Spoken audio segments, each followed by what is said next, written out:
अस्सलाम वालेकुम, मैं हूं इस्माइल और आप देख रहे हैं स्मैश कोड। जैसा कि हमने जावास्क्रिप्ट की प्लेलिस्ट शुरू की हुई है और हमने एडवांस मेथड्स पढ़ लिए हैं अरे और ऑब्जेक्ट्स के, तो आज के इस लेक्चर में हम प्रोमिसेस पढ़ेंगे, ठीक है, अवेट पढ़ेंगे, असिंक पढ़ेंगे। तो ये 2 से 3 चीजें हमने आज के इस लेक्चर में कवर करनी है। तो मेरे साथ आएं और शुरू करें और इसको कंप्लीटली देखें।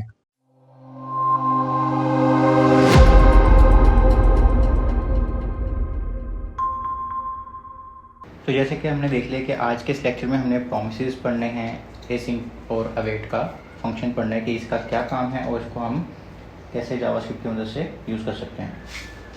सबसे पहले हम देखते हैं ये प्रोमिसेस ऑब्जेक्ट क्या होते हैं, ठीक है, उनका सिंटैक्स वगैरह क्या होता है। ऐसे जैसे हमने प्रोमिसेस वगैरह एसिंक और अवेट पहले भी जावास्क्रिप्ट में पढ़ लिया है, तो अगर आपने पिछली प्लेलिस्ट नहीं देखी तो राइट टैग में आ रही होगी, उसमें प्रोमिस और अवेट के फंक्शन हमने पहले भी पढ़े हैं, तो आप वो चेक कर सकते हैं। आज इसको ज़रा हम और डीपर देखेंगे। अब प्रॉमिस का मतलब होता है वादा करना, और वादा का मतलब है कि वो आपने अगर किसी से किया तो आपने पूरा करना है। हो सकता है आपको उसमें डिले आ जाए, लेकिन वो आपने पूरा करना है। तो इसमें भी यही है कि वो चीज़ होने में भी टाइम लग जाए, लेकिन वो चीज़ पूरी ज़रूर होती है, तो इसको इसलिए हम प्रोमिसेस कहते हैं। अब वो कोड जिसमें टाइम लगे, जैसे API से हमने डाटा मंगवाया, उसको आने में कुछ सेकंड्स लग गए या फ्रैक्शन ऑफ अ सेकंड लग गया, तो उस वक्त क्या हो रहा होगा, क्रैश ना हो जाए हमारी वेबसाइट, तो उसके लिए हम प्रोमिसेस के फंक्शन यूज़ कर सकते हैं। अब इसमें क्या हो रहा है कि हम एक माई प्रोमिस के नाम से वेरिएबल बना रहे हैं और उसमें न्यू प्रोमिस लिख रहे हैं, हमने ऑलरेडी भी पढ़ा हुआ है। उसके अंदर हम फंक्शन बना रहे हैं और उसमें 2 पैरामीटर्स मिल रहे हैं, माई रिजॉल्व और माई रिजेक्ट। यानी यहाँ पे आप कोई भी नाम रख सकते हैं, पर पहला जो होगा वहाँ पे आपका कह लेंगे सक्सेस के लिए आपने क्या करना है और फेलियर के आपने क्या करना है। उसके बाद आपने जो भी कोड वगैरह लिखना है और अपना रिजॉल्व और रिजेक्ट का फंक्शन चला देना है। अब ये आपका फंक्शन खत्म हो गया प्रॉमिस का। अब जब हमने इसको यूज़ करना है तो हम करेंगे माई प्रॉमिस डॉट देन, ठीक है, जैसे कि हमने पहले भी पढ़ा था, और वहाँ पे फंक्शन के अंदर वैल्यू दे देंगे अगर सक्सेसफुल है, और अगर एरर है तो उसकी वैल्यू दे देंगे कैच के अंदर। ये सारा कुछ हमने ऑलरेडी पढ़ा हुआ है। इसके अंदर हमारे पास 3 किस्म के जावास्क्रिप्ट के प्रोमिसेस होते हैं, ठीक है, उसके स्टेट्स होती हैं। पहली होती है पेंडिंग, यानी कि जब तक फंक्शन कॉल ही नहीं हुआ प्रॉमिस का, ठीक है। दूसरी होती है फुलफिल्ड, यानी कि हमारे पास डाटा नहीं आया। फुलफिल्ड का मतलब है डाटा आ गया, सक्सेस हो गया। और रिजेक्टेड का मतलब होता है कि डाटा आ गया लेकिन वो हमारे हिसाब से रिजेक्ट हो गया। यानी मैंने ऊपर बताया ना, रिजॉल्व और रिजेक्ट 2 किस्म के हम पैरामीटर्स ले सकते हैं। तो ये माई रिजॉल्व और माई रिजेक्ट, ये आगे भी हम वही चीज़ पढ़ रहे हैं, ठीक है। अच्छा, उसके बाद ऑब्जेक्ट जो है वो 2 किस्म की प्रॉपर्टीज़ को क्या कहते हैं, सपोर्ट कर सकता है, स्टेट को और रिजल्ट को। जब हमारा प्रॉमिस पेंडिंग पे होगा, इसका मतलब है कि रिजल्ट हमारा अनडिफाइंड। अगर फुलफिल होगा तो इसका मतलब है हमारा जो रिजल्ट की वैल्यू है वो आ जाएगी, और जब हमारा रिजेक्ट होगा इसका मतलब है हमारे चेक में एरर आ गया, ठीक है। तो ये 3 किस्म की स्टेट्स हैं जो हम प्रॉमिस की मैनेज करते हैं। इसका एक और फंक्शन है, उसको हम कोड में जाकर देखते हैं ताकि आपको इसकी प्रॉपर समझ आए। चलिए यहाँ से हम यहाँ पे कमेंट लिख देते हैं प्रॉमिस फंक्शन का, ठीक है, और यहाँ पे हम एक फंक्शन बनाते हैं डिस्प्ले के नाम से, और उसके अंदर हमें एक पैरामीटर लिख दिया इन्फो का, कि हमें एक इन्फो मिल रही है, और हम कंसोल डॉट लॉग करवा लेते हैं इन्फो रिसीव, ये जो भी हमने लिखवाना है, क्योंकि अभी हमारे पास API तो है नहीं, तो अभी हम एक जनरल एग्जाम्पल ले रहे हैं। ये हमारा सिंपल से एक फंक्शन बन गया। अब हमने एक वेरिएबल बनाया चेक के नाम से, ठीक है, और उसमें एक न्यू प्रॉमिस बना लिया, और उसके अंदर हमने फंक्शन के अंदर जैसे कि 2 पैरामीटर्स मैंने आपको बताया कि हम ले सकते हैं। हमने एक को ले लिया ओके और एक को हमने ले लिया फेल। हम यहाँ पे कोई भी नाम रख सकते हैं, पर जो पहला है वो सक्सेस का है और दूसरा है वो एरर का, यानी कि देन और कैच का। अब हमने यहाँ पे एक लिख दिया कि let value is equal to 5, ठीक है, और हमने यहाँ पे कंडीशन लगा दी कि if value is greater than 0 तो क्या हो जाए, ओके का फंक्शन चल जाए। ये जो हमने यहाँ लिया ये फंक्शन है दोनों, ठीक है, ये फंक्शन चलेंगे, और यहाँ पे हमारे पास क्या हो जाए, ये मैसेज आ जाए हमारे पास पॉजिटिव का। और अगर तो ऐसा ना हो तो एल्स के लिए भी हम कंडीशन लगा देते हैं कि फिर फेल का फंक्शन चल जाए और उसमें हमें क्या आ जाए, नेगेटिव वैल्यू। ठीक है, अब हमारा ये फंक्शन सारा ख़त्म हो गया। इसके नीचे अब हम जाके क्या करेंगे, सिंपल सा हम लिखेंगे चेक डॉट देन, और उसके अंदर हम डिस्प्ले का फंक्शन दे देंगे। यानी कि अब क्या करें, चेक वाला जो प्रॉमिस का फंक्शन है उसको चलाओ, उसको चला के देन करो, सिर्फ अभी कैच नहीं किया हमने, चेक डॉट देन करो और डिस्प्ले का फंक्शन उसको हमने ये वाला दे दिया। ठीक है, उसमें हमें ये इन्फो आ जाएगी। अगर तो ये सही चल रहेगा सारा, यानी कि पॉजिटिव वाली साइड पे जाएंगे हम, ओके वाली साइड पे जाएंगे तो डिस्प्ले वाले फंक्शन में जो भी है वो कंसोल हो जाएगा, अदरवाइज कंसोल नहीं होगा। अगर आप देखते हैं हमारे पास क्या आता है, लाइन नंबर है जी हमारे पास 208, तो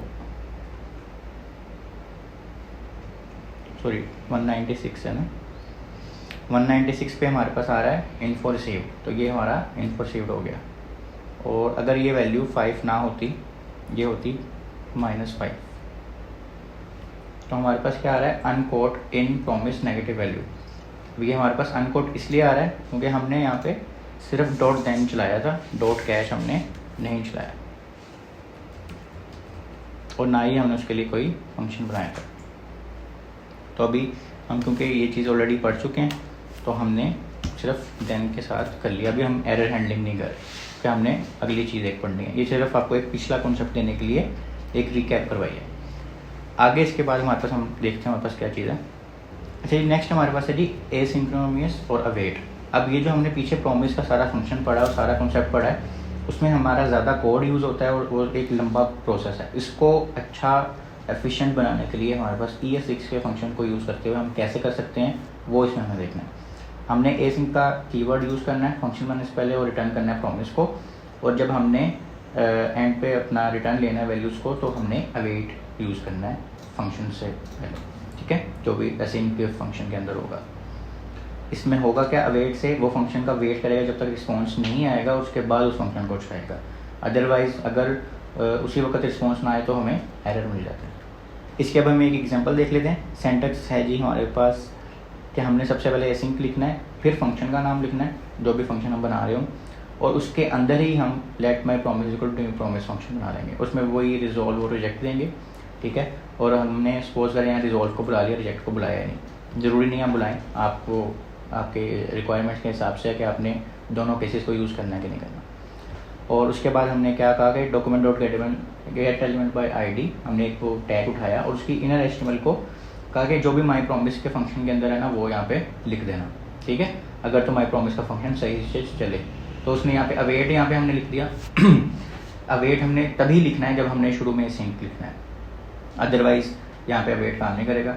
और अगर अवेट नहीं लिखेंगे तो भी काम नहीं करेगा, क्योंकि माई प्रॉमिस में अगर टाइम लगेगा, क्योंकि अभी यहाँ पे तो कोई API कॉल नहीं हो रही, लेकिन अगर API कॉल होती और वहाँ पे टाइम लगता तो यहाँ पे फंक्शन में आ ना रहा होता कुछ भी और वहाँ पे एरर आ जाता। तो ये वेट करेगा जब तक रिस्पॉन्स यहाँ से नहीं आएगा, और फिर वो इसके अंदर इनर HTML शो कर देगा। ठीक है, इसको जैसे अब हमने कॉल किया, हमने क्या कहा, माई डिस्प्ले, यानी कि ये फंक्शन चला दो। ये सारा बनाने के बाद हमने ये जब चलाया तो ये चल जाएगा, जब भी उसको रिस्पॉन्स मिलेगा वो फिर उसके अंदर इनर HTML शो कर देगा। ये तो एक एग्जांपल हो गई। एक एग्जांपल अब हम करके भी देखते हैं कोड के अंदर। अच्छा, सबसे पहले तो हम इसको 5 ही कर देते हैं ताकि हमारा एरर यहाँ से एक दफ़ा चले जाए। ठीक है, और अब हम दोबारा से फंक्शन बनाते हैं।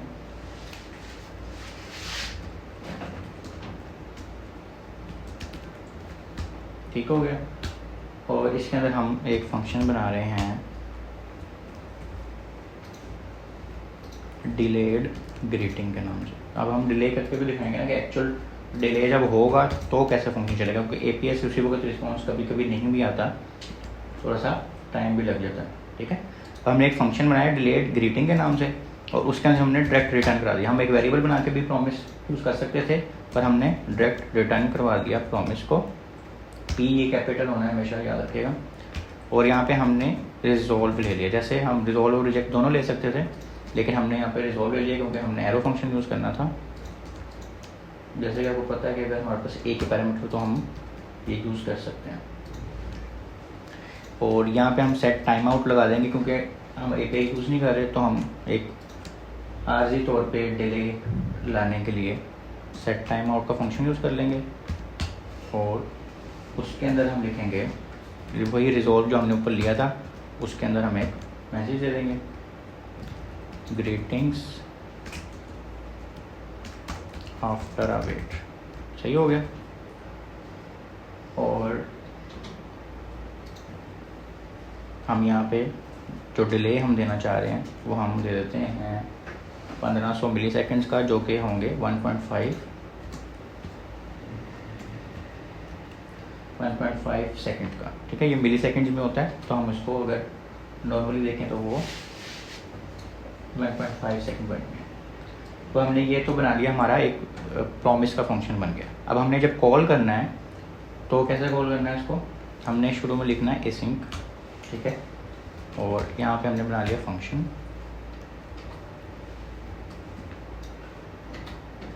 और यहाँ पे हमने अब ग्रीटिंग्स शो करने का फंक्शन बनाया। ठीक है, शो ग्रीटिंग कर दी और यहाँ पे हमने ब्रैकेट खोली और करवाया console.log। यहाँ पे अब हम एक कह लें कि मेमो सा दे दें कि हमारी जो ग्रीटिंग्स हैं आ रही हैं वो about to get the greeting, जैसे लोडर नहीं चल रहा होता वेबसाइट पे वैसे। अच्छा जी, उसके बाद हमने क्या करना है, उसके बाद हमारे पास हमने एक वेरिएबल बनाना है मैसेज के नाम से। ठीक है, और उसके अंदर हमने मैसेज के नाम से बना के अवेट यूज़ करना है। जैसे मैंने बताया था कि अगर आपने यहाँ एसिंक यूज़ करना है तो यहाँ पे अवेट भी यूज़ करना है, और फिर आपने अपने प्रॉमिस वाले फंक्शन को बुलाना है जो हमने यहाँ पे अभी ऊपर बनाया था डिलेड ग्रीटिंग के नाम से। उसको बुला लिया आपने और इसको करवा दें ऐसे, और अब आप करवाएंगे console.log। ठीक है, पर अब हमें ग्रीटिंग करें रिसीव जब होंगी, जितने भी वो डिले के बाद वो 1.5 सेकेंड का जो हमने डिले आरजी तौर पर डाला है वो आएंगी, और यहाँ पे जो मैसेज के अंदर हमने इसका जो आंसर आएगा, यानी जो ये वाला चीज़ है वो इस मैसेज के अंदर स्टोर हो जाएगी और वो यहाँ पे शो कर देंगे हम। और यहाँ पे वैसे ही console.log करवा देते हैं ऑल डन का।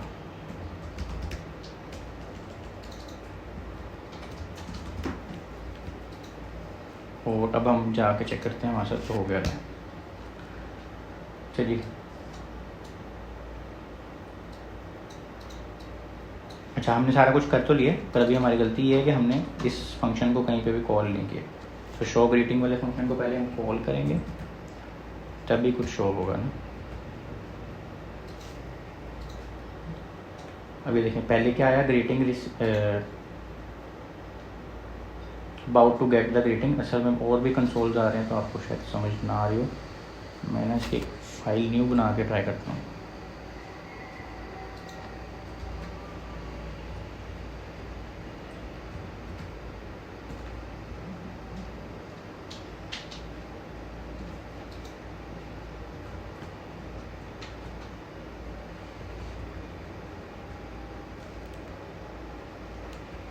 बल्कि सिर्फ एसिंक वाला हम तो ले जाते हैं।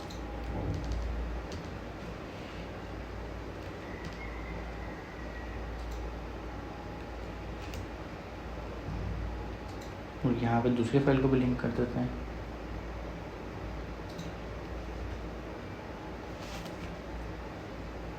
और इसको एक दफ़ा कमेंट कर देते हैं। अभी देखें सबसे पहले हमारे पास दोबारा से मैं रिफ्रेश करने लगा हूँ तो आ रहा है about to get the greetings, पहले आया, जिसका ना ज़रा डिले में ज़्यादा करता हूँ ताकि हम उसको समझने पाए।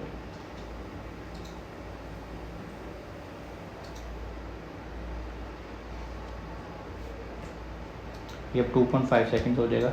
देखें पहले आया about to get the greetings, यानी ग्रीटिंग्स आने वाली हैं, फिर 2.5 सेकेंड जब गुजर गए तो मैसेज आया greetings received, greeting received after a wait, ये हमारा मैसेज था, और आखिरी पे भी मैसेज आया कि सब कुछ हो गया।